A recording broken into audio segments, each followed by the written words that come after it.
Salam cerdas, Ibu Bapak, saudara-saudara yang saya hormati. Sesi membaca cuitan saya Awalil Rizky di platform X atau Twitter. Kali ini membacakan 5 cuitan dengan topik terkait keuangan perusahaan listrik negara, keuangan PLN.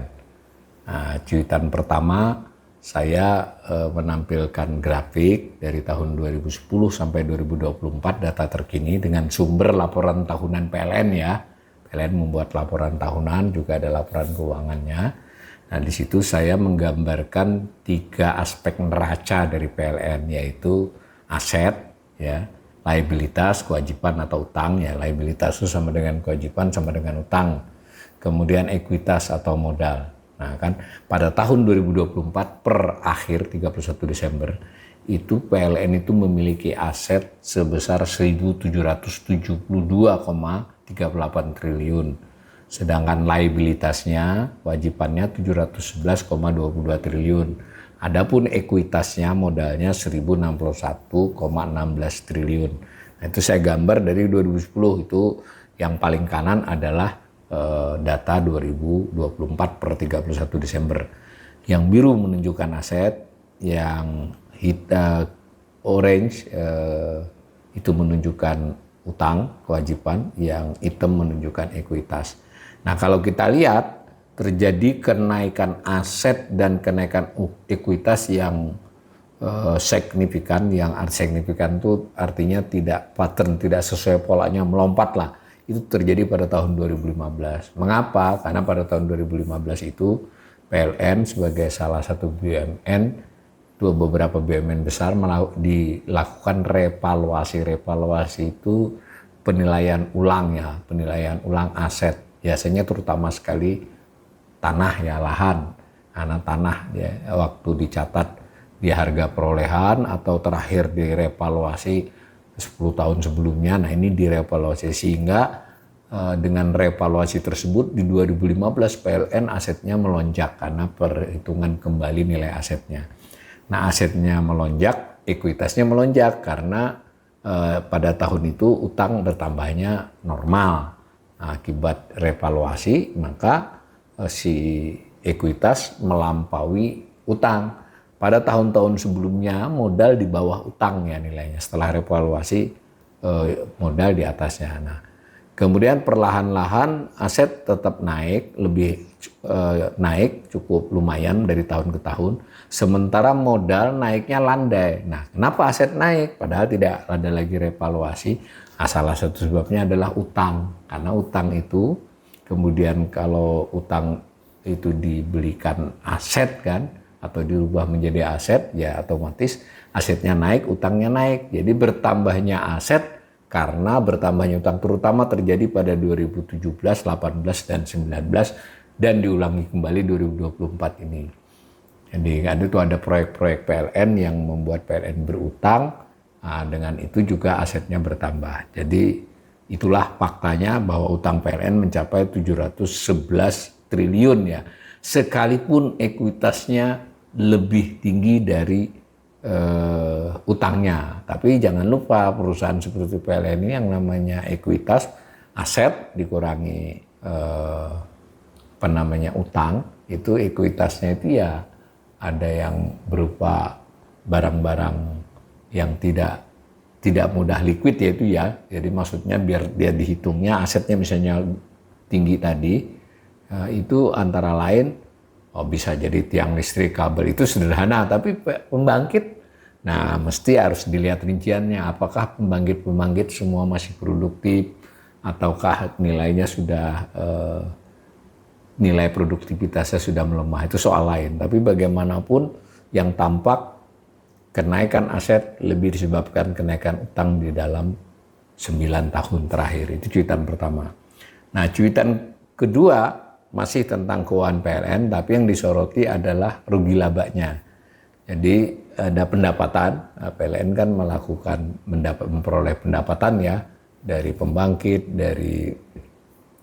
dari dia menjual ke konsumen terutama. Nah itu didapatlah 545,38 triliun pada tahun 2024. Jadi 545,38 triliun. Nah sedangkan beban usaha, biaya untuk usaha tersebut 484,76 triliun. Sehingga laba usahanya 60,62 triliun. Tapi hati-hati ya, laba usaha itu nanti masih dikurangi dengan biaya-biaya lain. Tapi anggap aja ini dulu, khusus terkait usaha, pendapatan 545, lalu beban usaha 485, sehingga usahanya kurang lebih 61 triliun.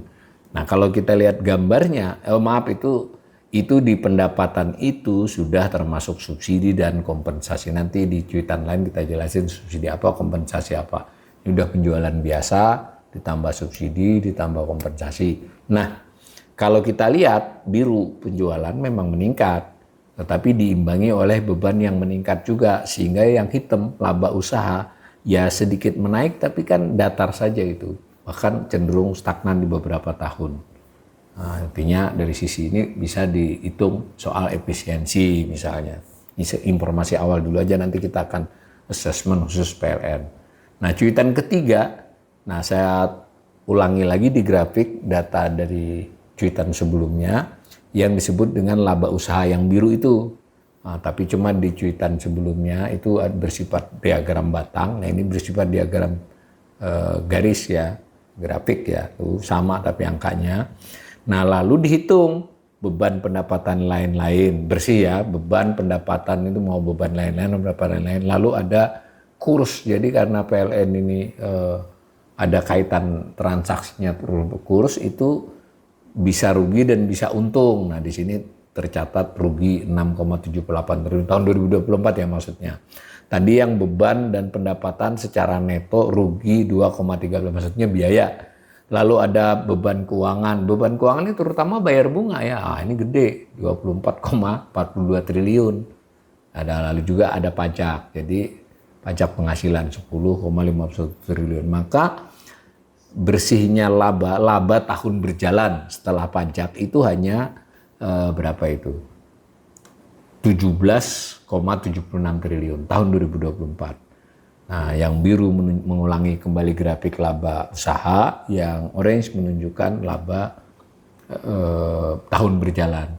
Nah, kalau dilihat laba tahun berjalan 2024 memang lebih rendah dari 2023. Jadi sempat naik terus selama beberapa tahun terakhir, tetapi ternyata 2024 ini PLN membukukan laba yang turun dibandingkan tahun lalu.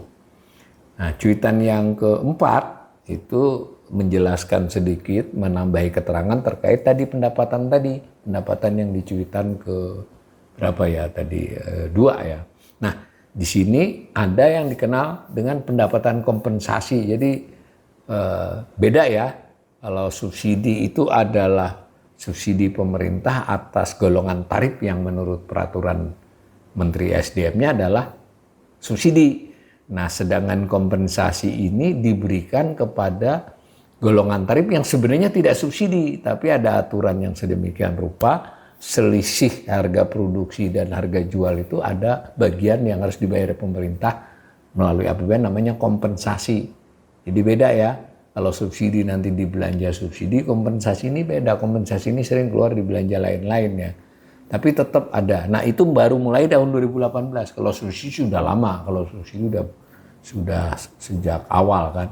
Nah kalau yang kompensasi ini tahun 2024 ini melonjak ya, 100 triliunan, 100 triliun lebih. Saya bulatkan aja 100 triliun. Nah gambar biru menunjukkan nilai kompensasi listrik ya. Kompensasi APBN kepada PLN atas selisih tarif, meskipun tarif tersebut tidak bersubsidi. Jadi ini subsidi juga sebenarnya, tapi tidak disebut subsidi. Nah gitu ya. Nah menariknya, khusus kompensasi ini sudah mencapai 18,37% dari total pendapatan usaha. Jadi secara nominal dia menaik, kemudian secara porsi dia juga meningkat porsinya. Apa pesan dari cuitan ini? Loh berarti PLN ini makin bergantung pada APBN kan, dari sisi ini ya, nah, dari sisi kompensasi ini. Nah, cuitan yang kelima menggambarkan subsidi. Kalau subsidi ini memang tidak bisa disalahkan PLN-nya ya, memang begitu ketetapannya, maka subsidi yang diberikan untuk tarif bersubsidi apalagi 2025 ini belum ada datanya ini, karena ini sampai 2024 kan pemerintah seringkali memberikan diskon kan, tapi ini sementara yang sampai 2024 itu 77 triliun, jadi duit di APBN untuk subsidi listrik itu 77 triliun. Tapi memang soal bayar-bayarannya ini kadang geser ya. Ini kita berdasarkan laporan PLN. Bisa kadang tidak sepenuhnya match dengan di APBN ya. 77 triliun. Nah, cenderung meningkat beberapa tahun ini. Jadi PLN itu mengandalkan penjualan listrik yang bersubsidi, lalu mengandalkan penjualan listrik tidak bersubsidi tapi memperoleh kompensasi. Nah, mudah-mudahan di waktu mendatang saya akan assessment dan juga podcast terkait topik ini. Tapi ini untuk gambaran awal dulu kondisi secara umum PLN kita.